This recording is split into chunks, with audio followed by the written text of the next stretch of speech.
বাংলাদেশের প্রথম শ্রেণীর একজন সঙ্গীত শিল্পী, নাম বললে আপনারা সবাই চিনে যাবেন। তিনি আমাকে একবার ফোনে বলছেন, ভাই আমার কোরআনটা অনেক ভালো লাগে, এই জন্য আমি কোরআন অনেক পড়ি, কিন্তু হাদিসে ঝামেলা আছে মনে হয়, আমি হাদিস পড়ি না। চিন্তা করেন, আমি ভাবলাম এই লোকটা কোরআনকে এত ভক্তি করে কারণটা কি? পরে আমি ভাবলাম, আমার ভেতর থেকে উত্তর পেলাম যে কোরআনে আল্লাহ তাআলা যেসব হারাম বলেছেন, মৃত বস্তু খাওয়া হারাম, রক্ত খাওয়া হারাম, শুকর খাওয়া হারাম, আল্লাহ এগুলো বলেছেন, কিন্তু কোরআনে আল্লাহ তাআলা গান হারাম এটা এইভাবে বলেন নাই। কোরআনে আল্লাহ তাআলা সূরা লোকমানের 6 নম্বর আয়াতে সম্ভবত আল্লাহ রাব্বুল আলামিন লাহওয়াল হাদিস ক্রয় করতে নিষেধাজ্ঞা আরোপ করেছেন, বা ক্রয় করার ব্যাপারে আল্লাহ তাআলা নিরুৎসাহিত করেছেন।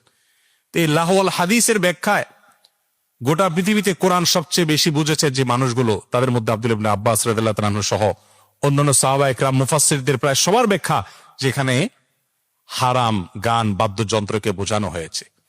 তো কোরআনে সরাসরি এটা কথা বলা নাই, কিন্তু ব্যাখ্যা হাদিসের ব্যাখ্যা নিলে তখন এই গান হারাম হওয়াটা সাব্যস্ত হয়, হারাম গান এটাকে পরিহার করার বিষয়ে সাব্যস্ত হয়।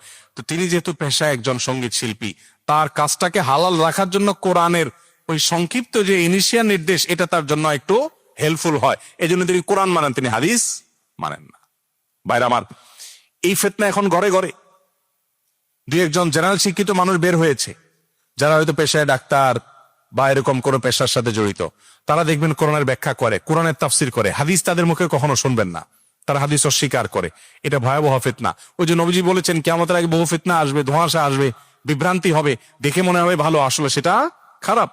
মাকাল ফলের মতো দেখতে অনেক চমৎকার সুন্দর, কিন্তু স্বাদ নেই। ঠিক এমনি ভাবে ইসলামের নামে বিভ্রান্তি, ইসলামের নামে গোমরাহি, ইসলামের নামে ভুল পথ, এটার দিকে বহু মানুষ আহ্বান করবে এবং অনেকে সেদিকে যাবে। এই জন্য খবরদার, আমাদেরকে সচেতন হতে হবে।